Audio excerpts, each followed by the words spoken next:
Thank you for being here at Reset 2020. You can see on the screen with me today all of these wonderful people here to talk about how you can actually get some cut through with your communications. In the top left there, we've got Darren Taylor, who's a brand specialist from the X Factor Collective community.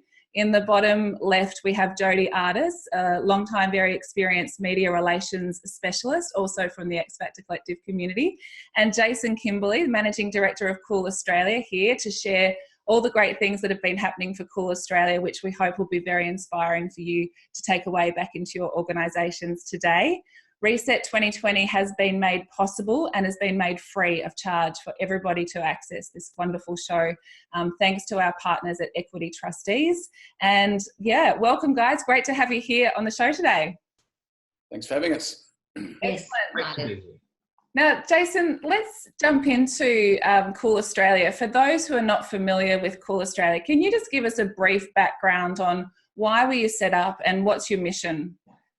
Sure. So on returning from a trip from Antarctica in 2005, I discovered that we were doing a pretty ordinary job as stewards of our planet, and I was wondering what was happening in the education system to get the next generations informed and active citizens. So there was a lot of pretty don't do this, don't do that, very uninspiring, and by the way, 10 easy tips to fix everything. So I thought if I was a kid at school, this is not helpful, not inspiring. So saw an opportunity to speak in plain English with a sense of humour, to engage in real world issues, to drag them to the heart of the curriculum in maths and history and science and English lessons, which hadn't been previously done.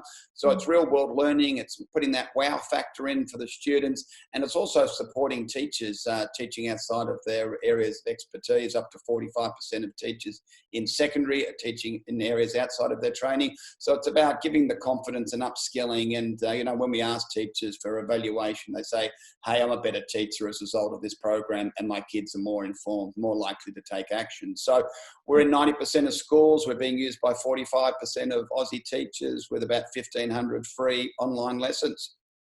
Wow, fantastic. And congratulations on everything you've been doing over the years as well. Just an amazing, amazing organisation. Jason, can you tell us what happened for Cool Australia when COVID-19 hit? Sure. I suppose as the sort of the proverbial doors were closing on the schools and it was apparent that people were going to be sent home to go and learn with mum and dad and their carers, there was an absolute mad scramble by teachers and by parents to get a body of work together that the students could work on for the next days, weeks, months. No one was sure what was going to happen. So we typically might have 20 or 30 people on our website. At one stage there was about 800 on the website, all busily finding resources, information. And so it was a scramble in those first few days. But the really important thing for us was, how do we translate this in-class learning experience to at home, and how can we nurture and support mums and dads who aren't teachers, and we don't expect them to be teachers. So we identified 200 of our most popular classroom lessons. We approached one of our fantastic supporters, the Origin Foundation, and they saw fit to fund the transfer of those 200 in-class lessons to at-home learning. And they had all elements, things that could be done at home, that were creative, that were active, that we really thought could work for parents and kids at home. So that was a big undertaking. It took us we dropped everything for 3 weeks and produced all those resources. We've had over 10,000 parents come to the website or have lessons shared with them by teachers sending them home. So yeah, it was very busy for us. We've never been busier, and everyone working at home did a magnificent job. Well, I can definitely resonate, and so can Jodie here today with the parent aspect of that.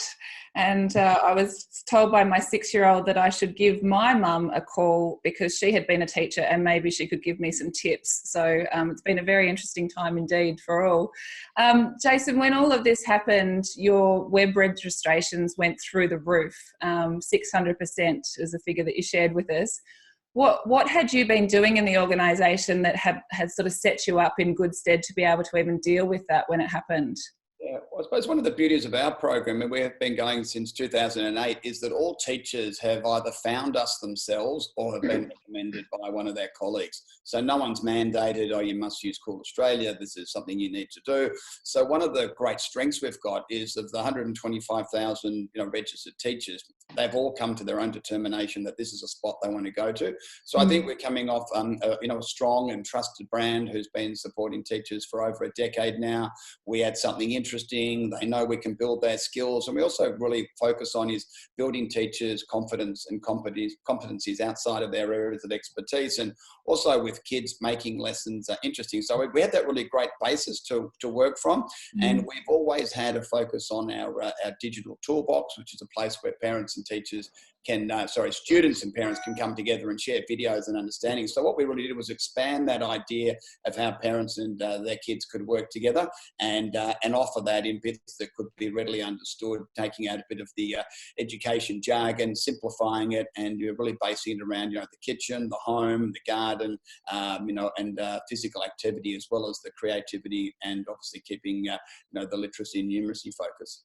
Wow. And you're obviously doing all of that while just dealing with the scramble of having your team work from home, everyone having to deal with their own personal challenges and changes as well. Well, I think part of that preparation, I think the team's really important. And for the last 8 years, we've had, at least half of our team doing, up to 2 or 3 days a week from home. We've always been a very flexible employer. So for us to work remotely, everyone in the office was doing at least 1 or 2 days a week from home anyway. So it was an absolute cinch for us. Everyone just slipped home two weeks before everyone else. We thought could get a bit rough. We've got a lot of work to do, and the productivity has been unbelievable. Everyone's been so dedicated, and it hasn't been. There's been no complaints, and the workload's been enormous, and really been so pleasing for the team. And it's been whilst there's been a lot of challenges, generally in the world, and particularly in education, and we've heard lots of stories about parents being frustrated and kids being frustrated, and are we falling behind? Aren't we? Well, the data points to the fact that we really don't fall behind in all the leading countries. If you rank them by their PISA results, they all do 10 weeks a year less than us. So it's not necessarily about the volume of work, but it's about the quantity. And I think it's been a wonderful opportunity to families to understand a bit more about each other, how they work, how they study, and how they interact. We may not get this chance again. So I think it's really about making the most of it and finding the good in the challenge. Yeah, absolutely. And one of the things in terms of the materials is some of the content helping parents and children have conversations about some of the big issues that are happening in the world, not just in terms of a pandemic, but sustainability and human rights and all of these big topic areas, and enabling families to have conversations right now. Can you share with us, I guess it sort of opened up this opportunity to talk more with parents and share with parents some of the materials that Cool Australia does have. Can you share with us how that's been for you in terms of, talking to a new audience of parents? Yeah, well, most of the team at Cool are parents and have got their own kids, so everyone was, in the midst of their own homeschooling. So there was certainly no lack of actual educational experience, and also parental. So everyone knew what we were dealing with. We didn't have to, ask anyone or do any research. So I think that was really helpful. And I think that the real focus, what we've had is, the idea of being able to stay calm and do what you can do. Parents aren't teachers, and I think one thing we've all learned is a much greater respect and admiration for the brilliant work that teachers do. It's not, I think the conversations of, they get all those holidays and sort of do nothing. I think that sort of mentality is well behind us, and hopefully teachers can be more, have greater recognition in the community for the wonderful work they do. It's a very challenging job, and I think most of us parents who had a crack at the home learning, had a crack, 8 or 10 weeks, have really got a renewed appreciation for that work and respect for what teachers do. Yeah. And what sort of materials and what are the content and themes that you're seeing parents engage most with your materials? Well, I think the kitchen's been a really strong point. I mean, there's some wonderful, we might just think of a meal, but there's creativity, there's design, there's the maths, there's the science around it. We've got lots of great work around recipes and simple things that can be done in the kitchen. Also, keeping physically and mentally healthy is important as well. So when the pressure comes on or it's not working with the kids, it's time to have a zone out. It's not a regimented 45-minute series of lessons all day and limited breaks. So I think flexibility and really working with your kids, and particularly work with yourself. I think the reports we've had of parents, getting stressed and what can I do? And it's really about breaking things down into a series of tasks. It's not some big overwhelming thing that's sort of off in the distance, weeks ahead. How am I going to manage? So it's really a series of tasks, tick them off one by one, and you get through the week and recalibrate again. Just even some things like getting your kids to wear their school uniform to help them focus on work, or in the morning do all the maths and the science subjects in the morning when the kids are a bit more relaxed, or tired in the afternoon once we're a bit more creative and get some running around or more artistic things. So it's about balancing the day and not trying to be a teacher, and being a parent and enjoying that moment with your kids. And so do you see an opportunity now to talk with parents more into the future? Has this opened up a new opportunity for the organisation that you didn't expect?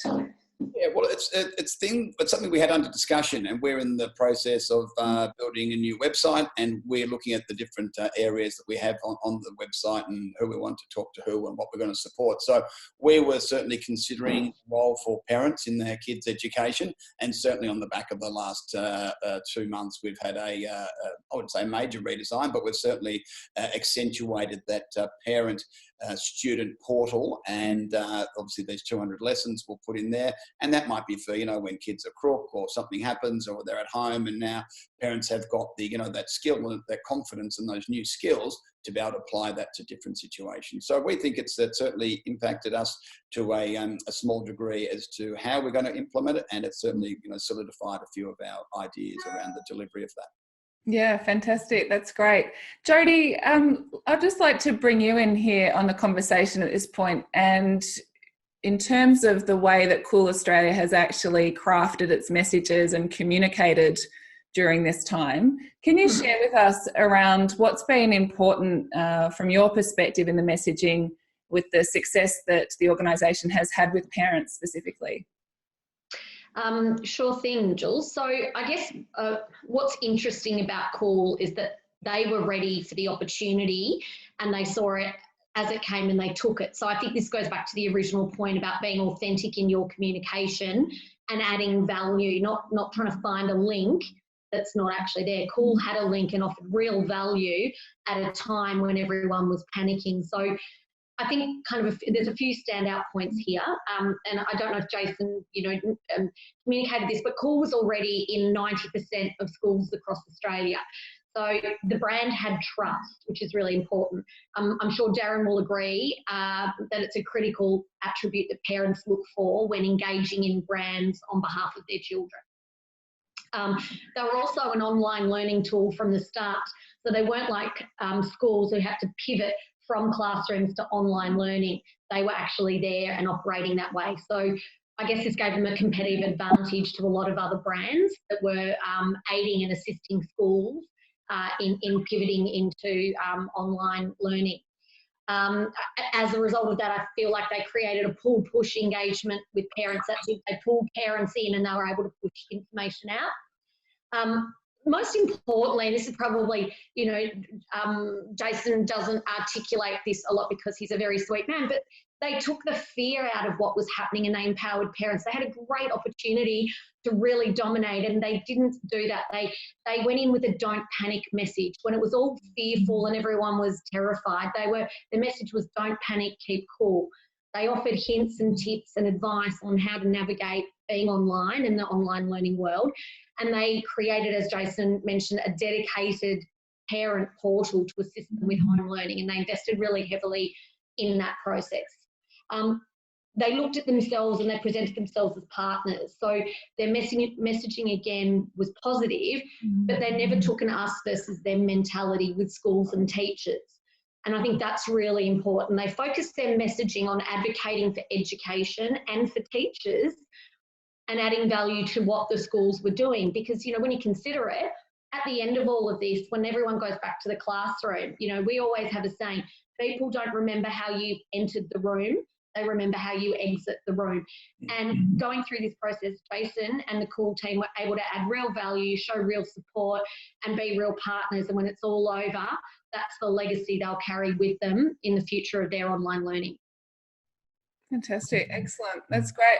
Back to you, Jason. It'd be interesting to unpack some of the things some of the decisions that you've made over the years in terms of where you've put the investment in the organisation. So looking across brand and relationships and the profile that you have and the PR opportunities that you've used. Can you take us back and explain to us where did you put the energy and the investment, and then how have you actually seen that pay off for you now in this time?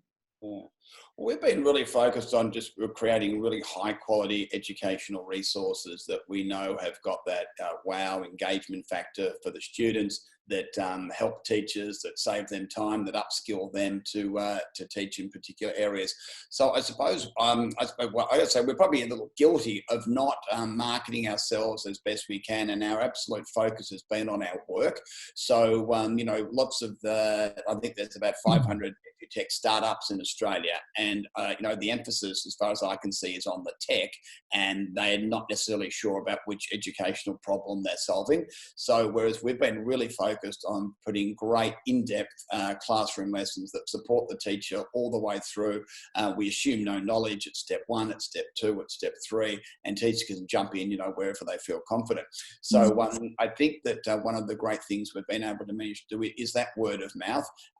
We haven't had a great focus, I've got to say, on our marketing, and it has been a word of mouth thing. So I think, you know, certainly in the next couple of years, we're undergoing a rebranding in the next 6 months to cool.org to support our international work that we're embarking on.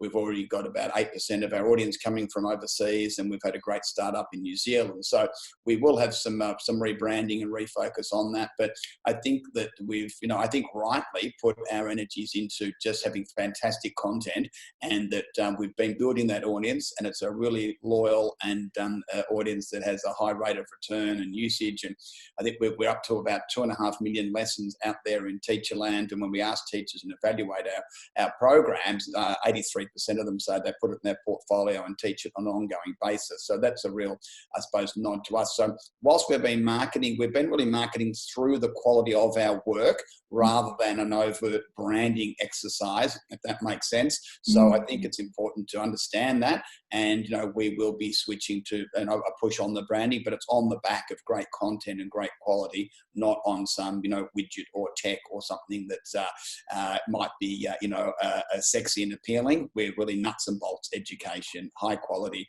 and we're really overrepresented in what are typically called postcodes of disadvantage, but we really refer to them as, you know, vulnerable communities. And how can we help communities that are vulnerable in an educational sense, an economic sense, and also a social sense? What can we do to lift the standards and support the teachers, particularly in those areas, to help level out the educational playing field? Yeah, absolutely. I'm going to bring Darren into the conversation here a little bit as well. Darren, you've had a good look at everything that Cool Australia have been doing and how they've been able to set themselves up in this time, that consistency of effort that I guess they've been putting in for a number of years. From your experience and observations, can you shed some light on what do you think has set Cool Australia apart, even though Jason is quite humble there of saying there hasn't been a lot of, you know, marketing effort per se, but sometimes it's very sublime what's going on in the background, and you would be able to unstitch some of that for us. Can you tell us what some of that magic is? Sure thing. Yeah. Firstly, I'd just like to say to Jason and your team, congratulations on building such a great brand and for your success and the great work that you do in this space. So I hadn't actually looked at your website until last week, so it was a real learning experience for me. And you only experience something the first time once, and so here are my initial thoughts. At the risk of stating the bleeding obvious, I think it's a really cool brand. I think it's, and I think in your rebranding, I would hate to think that you lost some of the things that I'm about to talk about. So it's very clear and single-minded. Who you are, what you do, why you matter is very, very clear. And it's immediately obvious when you go to your website. And I think a lot of organisations, you have to sift through pages, and it's left up to the viewer to sort of deduce. But you really hit people behind, between the eyes, and I think that's wonderful. There's generally there's no fluff on your website. Every part has a very clear role to play, and it's easy to find. I think the brand language you're using, both in words and images, is very much appropriate to the target market. I think it's that reinforces this notion of being cool. It's very much in the vernacular of the students. I think it's a winning proposition. You've clearly developed something that is absolutely needed. And you've delivered it very, very adeptly. And your point before about your focus on quality, and that's shown. I often say that strong brands create their own gravitational pull, and I think that's very much evidenced in those recent numbers of increase of usage. And that's not easy to create. You've got to have something that is that people need and want, and that you're delivering in a way that is really truly remarkable and unique. So congratulations. I think you also provide a lot of proof. You're very humble. To your point before, Jason, around not blowing your own trumpet, I think that's an admirable part of the brand, that you perhaps don't lose that humility, because I think that's a beautiful thing about what you do. You define what you do by what you do, not by any other accolades. But there certainly is a lot of proof of your efficacy through the social impact measurement.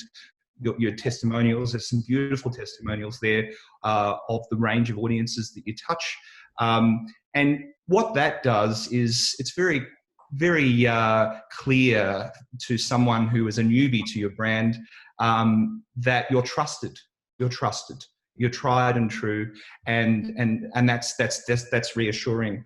I think what I further to your point about not doing a lot of marketing, I would say we often use the term of more sausage, less sizzle, and I think that's probably relevant to your journey to date.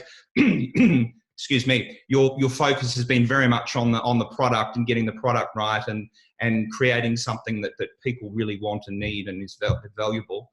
The sizzle is coming a bit later, but I would just reinforce: don't lose some of the beautiful things that you've created in all these years in doing that rebrand. Don't throw the baby out with the bathwater. Great.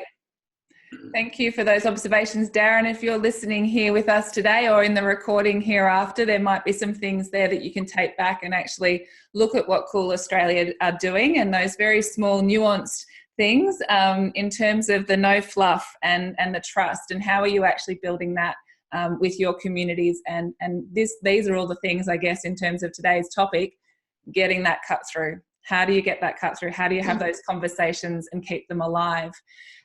Jason, you've talked a little bit about building the parent portal. You touched a little bit on the cool.org and the international opportunities that are coming as well. Can you take us down that path a little bit more and tell us, what are you actually seeing in terms of new opportunities? What has this created for the organisation? Yeah, well, I think it's really important who you partner with and who you work with. And as a little, battling not-for-profit, we've got to start debate and what we can do. And I'm really interested in who we can partner with so that our output is much greater than some of our parts. So whilst we're the education experts and have got a really fantastic pedagogical approach, and it's something that invigorates kids and upskills teachers and helps them build their confidence to teach areas they might not have otherwise thought of teaching. The important thing is that we're able to, I suppose, to follow that up and to back that up.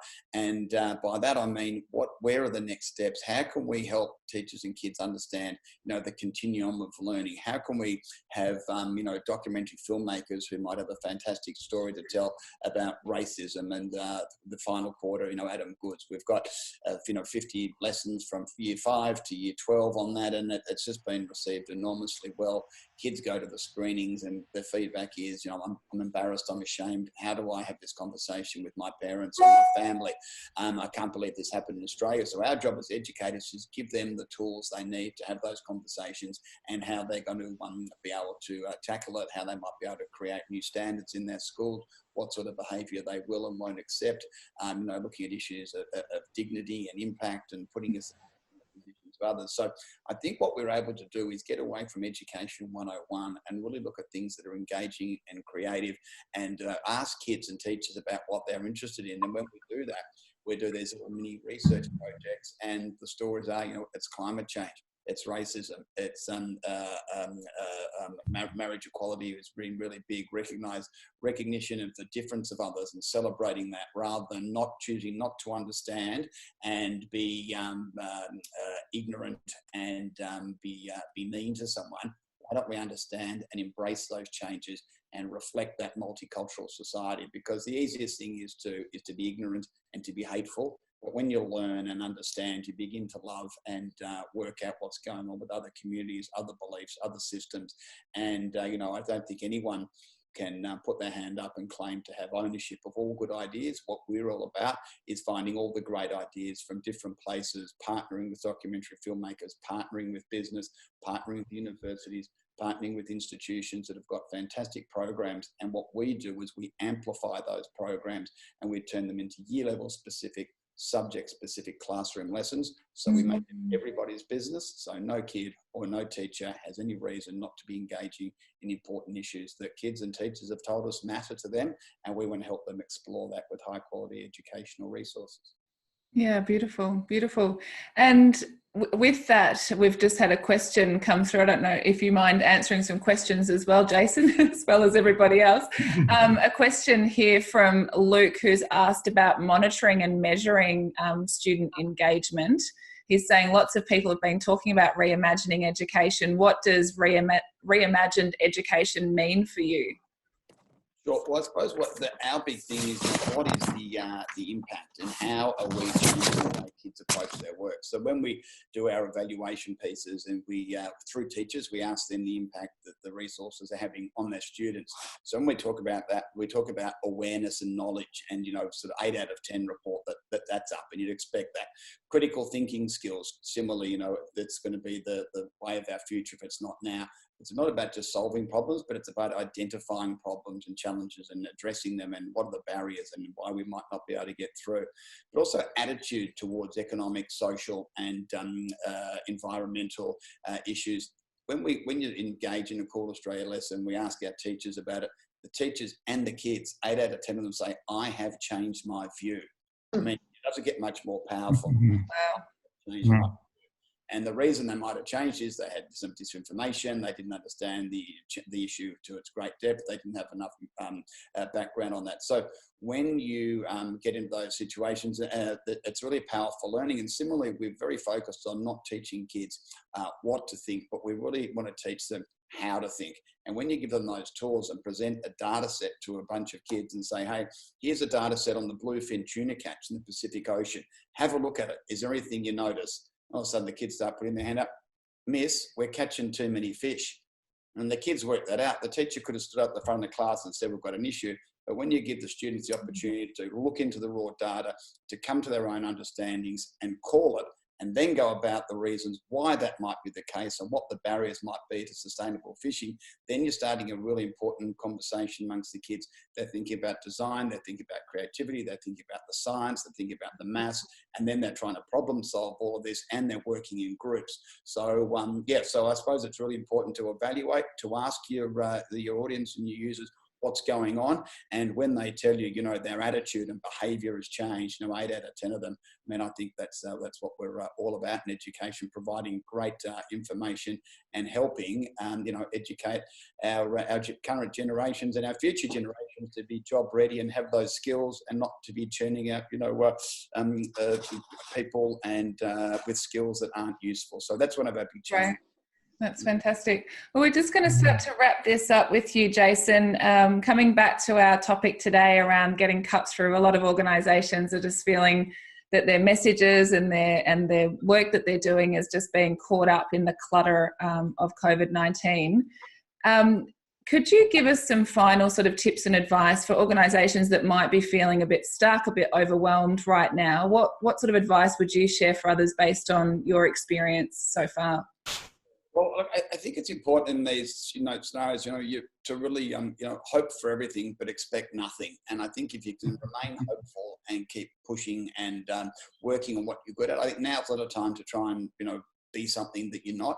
I think it's important to be true to what you are. And if it doesn't fit in the way that you thought, I think it's really to look within your organisation, your individuals, to find what works for you. And I think to Jodie's point earlier, and Darren touched on it as well, there's no point sort of trying to, invent things that you don't really do and pretend that you're something you're not. So I think you've got to be true to yourself and, just do your absolute best, and be prepared to change some things and do things really differently. And if you keep presenting, you keep rocking up, that's half the trick in life, is to be persistent. I look at the I'm staggered at the roles that some people perform and why they're there. They just kept turning up, didn't they? So, I think that's important. Keep turning up with a positive mindset. And today, I just got this sent through. I'm going to read this out. This is from a teacher this morning. What a beautiful unit of work, and what a gift to teachers. I'm ashamed to say this is the first time I've properly looked at Cool Australia in depth, and what a treasure trove I have discovered. Thank you for this amazing collection of inspiration, Jessica, secondary teacher. So, I mean, that sort of stuff that just came through today. We get updates every day on our feedback. And when you, can do that for someone like Jessica, who hasn't really had a good look, she'll go off and be one of our greatest advocates. So keep doing what you do well, keep repeating. And just when you think you've repeated too enough, it's probably not enough. And everyone will sort of discover and understand what you're doing. That's gorgeous. Thank you, Jason. And Darren and Jodie, just your final thoughts and observations on Cool Australia that you'd like to share today before we wrap this up. Darren? Ladies ladies first. Go, Jodie. Thank you. Probably the one thing I'd say, I think we've covered everything off, other than I think something that's valuable to everybody here is don't underestimate the value of an inspirational leader. And that's not blowing smoke in your direction, Jason. It's just saying someone who's passionate about what they do. I remember that old saying, a fish rots from their head down, which is actually incorrect. However, for the purposes of the saying, we'll use that. By the same token, a company is led or is only as powerful as its charismatic and driven leader. And I think Jason is as committed to it and as involved in the business as anyone else in the team. And I think that people can take a lot out in a time of crisis. Crisis management 101 is an oil spill, whoever it is, you drag the top person along and you put them in front of the media. People want to see the very, very top person and understand what they do. And in a time like this, Jason's there in the trenches with the team, and he's made himself readily available for media, readily available to schools, to parents, and I think that's a testament to the way the business is structured, and a lot of people in his sector could learn a lot from that as well. Fantastic. And from yourself, Darren? Yeah, I've just got three very, very high level bullet points. One is I think what you're doing is extraordinary, and I think a great example for others to follow. I think be essential. You've spent a lot of time trial and testing and refining your materials, your brand, everything about you, and you've had some feedback and evaluation, and you've been very open to that, and that's fed into the evolution. I think you've asked yourselves the questions of, are we discretionary? Are we replaceable? Are we substitutable? And I think that's something that you've been able to answer very, very convincingly, because that's quite clear that you are not any of those things. I think the other thing is be clear. I think you're very clear about who you are as an organisation, why you matter to the world, and I think that's clear probably internally as much as it is externally, which is really important. I think be emotive. You clearly, that testimonial just read out is clearly highly emotive, and the work that you do, how you do it, creates a really strong emotional connection with people. So I think that's something that other brands should be inspired by. Ultimately, bring it back to today's topic, which is how do you cut through? If you create something that's essential, clear, and emotive, people will come to you. So you don't have to cut through because you already are. And I think that's a key point I'd like to make. Beautiful, excellent. And stay on the show for the next half an hour or so, because Darren's got some tools to show you exactly that, how to, if you don't feel that you're getting that emotional cut through and building that emotional relationship with your community, we've got some tools to share there. We're also looking at how organisations can set themselves up for the upturn. And everyone has a different meaning on what the upturn is actually going to be for them, but we've got some ideas and some beautiful examples coming up soon. We've also got some examples on what you can do if your budget is being cut. That was our number one topic that's just come through on the live poll, which I'm just going to share with you now, was how do we get the word out there when our budgets have been cut? So thank you for participating there in the live poll. We're going to have some great examples here for you next.